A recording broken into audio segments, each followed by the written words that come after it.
What is going on, my crazy 76er fanatics, guys? Thanks for stopping back in for another daily pod with your daily 76ers discourse and discussion.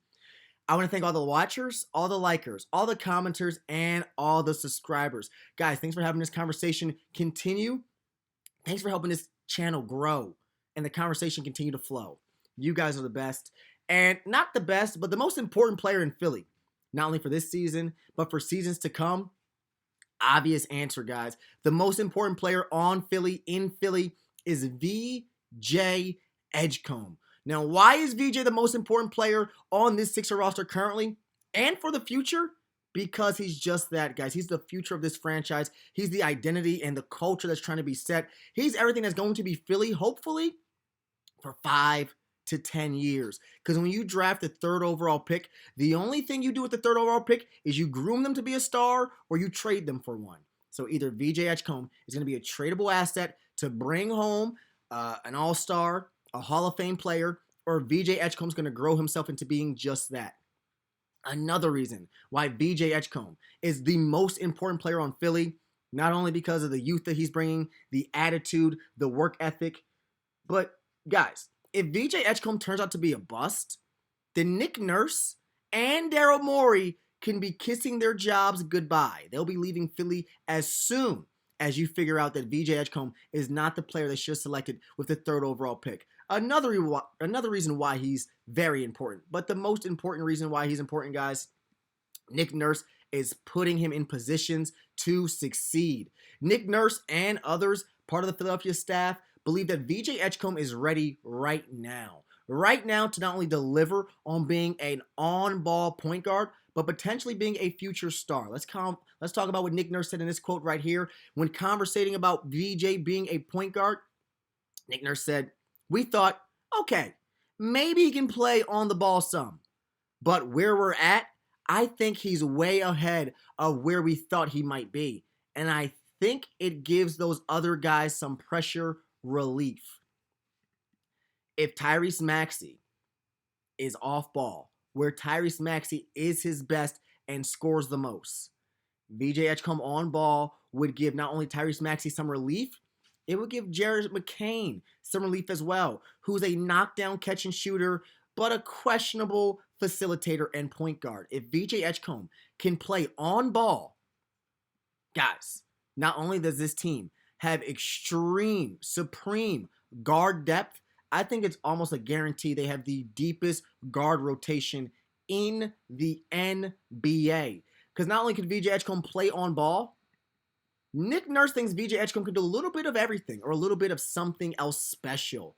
Nick Nurse said the other thing VJ does a heck of a job of organizing. That's a hard part of being like point guard, bringing the ball up. Like he's calling the plays, moving people around, getting us in our spots and stuff, which is great to see. He's got a good feel for the game. And to hear that a rookie is comfortable setting up the offense, communicating, because that's something a lot of rookies don't do. They'll swallow the whistle, hold their voice, and decide when they decide to speak in certain moments. VJ Edgecombe is comfortable not only orchestrating the offense, finding people in their spots, but with any task that Nick Nurse has thrown at him so far, it seems like VJ Edgecombe is up for the task. And not only is Nick Nurse acknowledging this, not only are other executives and analysts acknowledging this, VJ Edgecombe's teammates have given him the respect that he has earned and apparently deserves. VJ is turning heads at camp from his teammates as well. Jabari Walker, on a two-way contract, who's been with multiple teams, is amazed by how successful and how prepared VJ Edgecombe is in his rookie season. Jabari Walker went on to comment about VJ Edgecombe, saying, "Sometimes I'm like, man, how's this rookie so calm and collected? Like he's been here before." So that's different. He picks up things quick. He has no problem sitting back, taking a rep out to watch an older guy and then perfect it in his own way.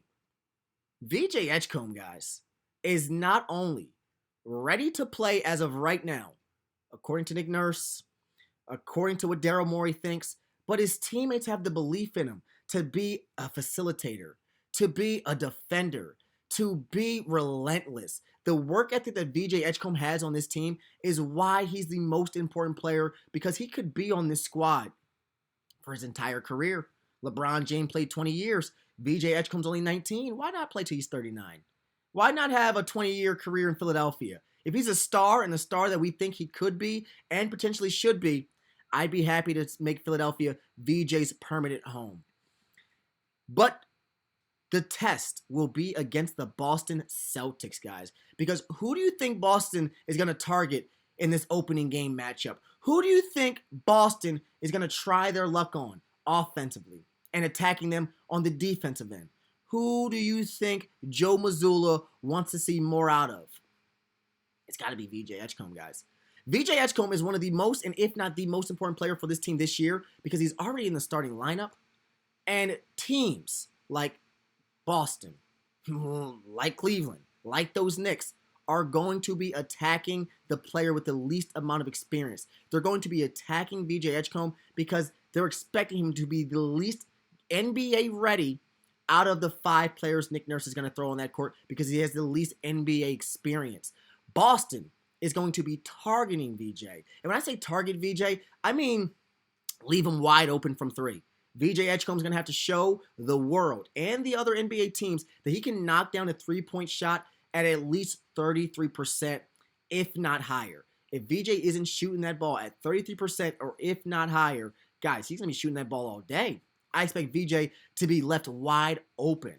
And with the roster and the current lineup construction this team has, Kelly Oubre in the starting lineup, Adem Bona in the starting lineup, VJ Edgecombe in the starting lineup, guys, there's no real spacing in that lineup.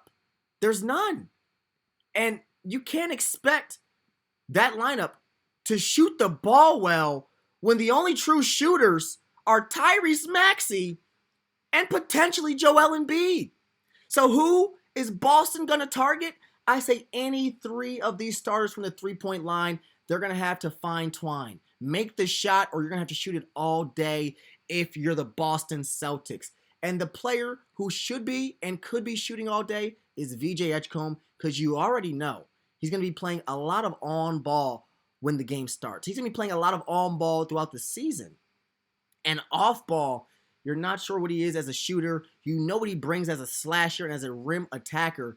But as an on-ball player right now, guys, you're going to have to see it to believe it. And I think Joe Mazzulla is probably more skeptical than anybody else. So on opening night, I expect VJ Edgecombe to be in an on-ball and off-ball fight all game long with those Boston Celtics, guys. All game long.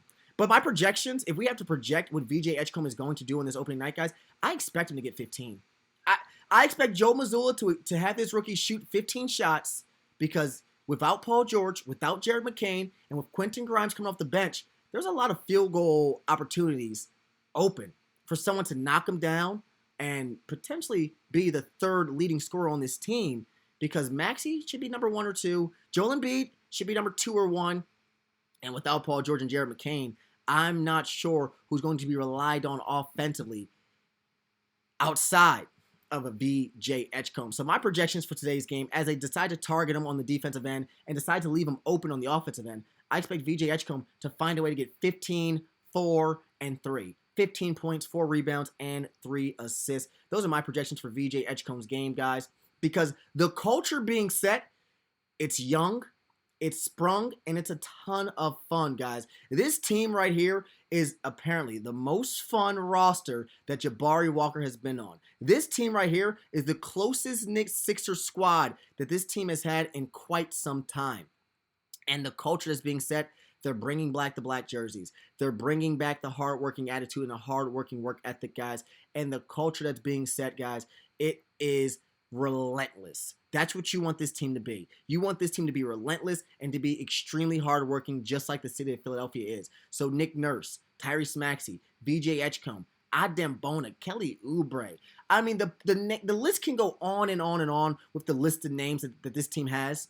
But you know, they are athletic, they are physical, they are fierce, and most importantly, guys, this team doesn't have as much skill as you would like to see a team have, but camaraderie energy, effort, and hustle, they beat skill 8 out of 10 times, guys. If you're willing to work harder than your opponent, you're going to go further than your opponent, guys. So I'm happy that this team has a cultural identity of hard work, of, of blood, sweat, and tears.